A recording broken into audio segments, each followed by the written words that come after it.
आज की deep dive में आपका स्वागत है। आज हमारे पास कई दिलचस्प स्रोत हैं, पीआईबी विज्ञप्तियां हैं, डाउन टू अर्थ के लेख, आकाशवाणी समाचार भी। तो हम बात करेंगे समुद्री सहयोग की, पोषण की, कुछ छुपे हुए पारिस्थितिकी तंत्रों की, मिसाइल तकनीक और यहाँ तक कि पारंपरिक वस्त्रों की भी। हमारा मिशन इन अलग अलग जानकारियों से सबसे अहम बातें निकालना, शायद कुछ चौंकाने वाले कनेक्शंस भी। तो चलिए शुरू करते हैं। सबसे पहले बिम्स्टेक। भारत ने हाल ही में विशाखापत्तनम में दूसरे बंदरगाह सम्मेलन की मेजबानी की। थीम था भविष्य की दिशा में ब्लू इकोनॉमी, नवाचार और सतत साझेदारी। काफी बड़ा विजन लगता है। बिल्कुल। और बिम्स्टेक, जैसे आप जानते हैं, बंगाल की खाड़ी के 7 देशों का समूह है। 1997 में बना था। मकसद ही है आर्थिक और तकनीकी सहयोग बढ़ाना। तो ये सम्मेलन उसी दिशा में एक कदम था। इसमें मुख्य जोर समुद्री परिवहन सहयोग समझौते मतलब AMTC को लागू करने पर था। अच्छा, AMTC। हाँ, इसका लक्ष्य सिर्फ बंदरगाह विकास या व्यापार बढ़ाना ही नहीं, बल्कि सदस्य देशों में स्किल डेवलपमेंट भी है। और ये भारत की सागरमाला और act east, neighbourhood first policies, उनसे सीधे जुड़ता है। हाँ, बिल्कुल। और इसमें Kaladan multi modal transit transport project KMTTP, उसका भी जिक्र था। जी हाँ, KMTTP ये बहुत महत्वपूर्ण है। जी, ये भारत के नॉर्थ ईस्ट को म्यांमार के रास्ते बंगाल की खाड़ी से जोड़ता है। और सबसे दिलचस्प बात, ये उस संकरे सिलीगुड़ी कॉरिडोर, हाँ, चिकन नेक जिसे कहते हैं, उसे बाईपास करता है। तो ये व्यापार के लिए नया रास्ता तो है ही, नॉर्थ ईस्ट की जो एक तरह की निर्भरता है उसे भी कम करेगा। सही कहा आपने। और साथ ही इसमें पर्यावरण के प्रति संवेदनशील क्रूज पर्यटन को बढ़ावा देने की भी बात हुई।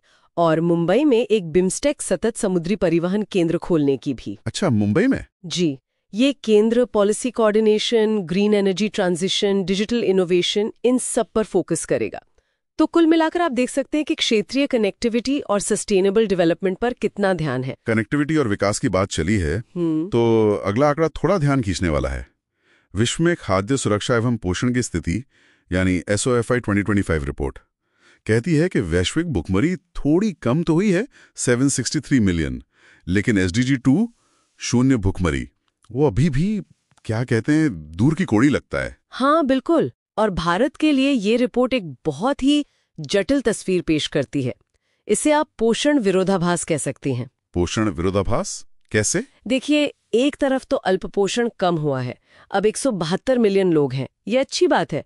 लेकिन दूसरी तरफ अधिक वजन वाले बच्चों की संख्या बढ़ी है, 4.2 मिलियन, और वयस्कों में मोटापा वो तो दुगना से भी ज्यादा हो गया है, 71.4 मिलियन। 71 मिलियन, बाप रे, ये तो बहुत बड़ा विरोधाभास है।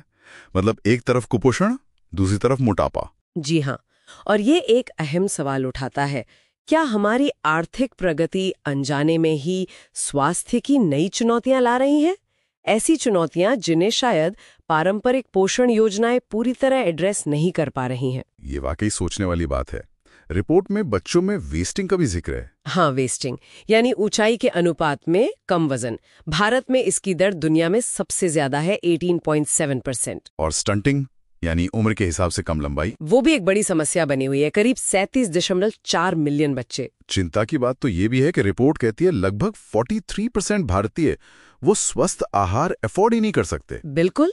और इसके पीछे कई कारण हैं, जैसे गरीबी तो है ही, फिर आहार में विविधता की कमी, जिसे हिडन हंगर कहते हैं, मतलब कैलोरी तो मिल रही है पर जरूरी विटामिन्स, मिनरल्स नहीं। अच्छा, हिडन हंगर। फूड्स की तरफ बढ़ता रुझान, वो पोषण संक्रमण वाली बात, पारंपरिक भोजन कम, रेडी टू ईट ज्यादा, और ऊपर से 15 से 49 साल की आधी से ज्यादा महिलाएं, करीब 53.7% एनीमिया से पीड़ित हैं। 53.7%, ये तो बहुत ज्यादा है। जी, वैश्विक स्तर पर चौथा सबसे खराब आंकड़ा है ये। सरकार की योजनाएं तो हैं, PDS है, PM पोषण, पोषण अभियान, लेकिन क्या ये योजनाएं इस विरोधाभास से, खासकर बढ़ते मोटापे और हिडन हंगर से निपटने के लिए काफी हैं जमीनी स्तर पर? ये एक बड़ा सवाल है। योजनाएं महत्वपूर्ण है, इसमें कोई शक नहीं, लेकिन ये जो विरोधाभास है ये मल्टी डायमेंशनल है। इसके लिए शायद और ज्यादा इंटीग्रेटेड और ज्यादा टारगेटेड स्ट्रैटेजीज की जरूरत पड़ेगी, जो बदलती जीवन शैली, खान पान की आदतों, उन सबको ध्यान में रखे। सही बात है। तो जहां देश किन पोषण की चुनौतियों से जूझ रहा है, वहीं प्रकृति के अपने छिपे हुए नेटवर्क हैं। Society for the protection of underground networks SPUN का अंडरग्राउंड एटलस, उससे पता चला है कि माइकोराइजल कवक उसके 90% से ज्यादा हॉटस्पॉट्स संरक्षित क्षेत्रों के बाहर हैं। हाँ, और ये कवक बहुत जरूरी हैं। ये पोषक तत्व चक्रण मतलब न्यूट्रिएंट साइक्लिंग और कार्बन सोखने में मदद करते हैं। लगभग 13 बिलियन टन CO2 हर साल। ये पृथ्वी के अदृश्य सहायक है, समझिए। 13 बिलियन टन, और इनके हॉटस्पॉट संरक्षित नहीं हैं। ज्यादातर नहीं। 2 मुख्य प्रकार हैं इनके। AM यानी आर्बस्क्युलर माइकोराइजे, जो ज्यादातर फसलों में मिलते हैं, और दूसरे ECM एक्टोमाइकोराइजा, जो ओक, पाइन जैसे जंगली पेड़ों के साथ पार्टनरशिप करते हैं। अच्छा, चलिए अब जरा रक्षा तकनीकी और मुड़ते हैं। DRDO ने हाल ही में प्रलय मिसाइल के 2 सफल परीक्षण किए। जी हाँ, प्रलय। ये एक स्वदेशी मिसाइल है, सतह से सतह पर मार करने वाली। इसकी रेंज 150 से 500 किलोमीटर है और ये 500 से 1000 किलो तक का पेलोड ले जा सकती है। और इसकी खासियत? इसकी खासियत है कि ये सेमी बैलिस्टिक है, मतलब ये उड़ान के बीच में अपना रास्ता बदल सकती है।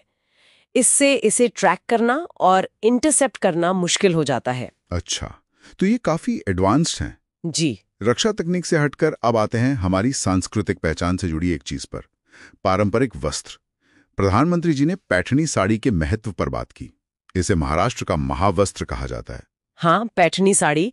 इसका इतिहास बहुत पुराना है। कहते हैं पैठन, जो अब छत्रपति संभाजीनगर है, वहां लगभग 6ठी शताब्दी ईसा पूर्व में इसका उद्गम हुआ। ये हाथ से बुनी रेशमी साड़ी है, जिसमें सोने या चांदी के धागों मतलब जरी का बहुत बारीक काम होता है। और डिजाइन अक्सर अजंता एलोरा की गुफाओं की कला से प्रेरित होते हैं। मोर, कमल, तोता ऐसे मोटिव्स होते हैं। इसे 2010 में GI टैग भी मिला था। राष्ट्रीय सहयोग से लेकर राष्ट्रीय स्वास्थ्य, छिपे हुए इकोसिस्टम, डिफेंस, संस्कृति, काफी कुछ कवर कर लिया। इतने सारे अलग अलग बिंदु। सवाल उठता है कि तो इसका क्या मतलब है सब मिलाकर? हाँ, ये सोचने वाली बात है।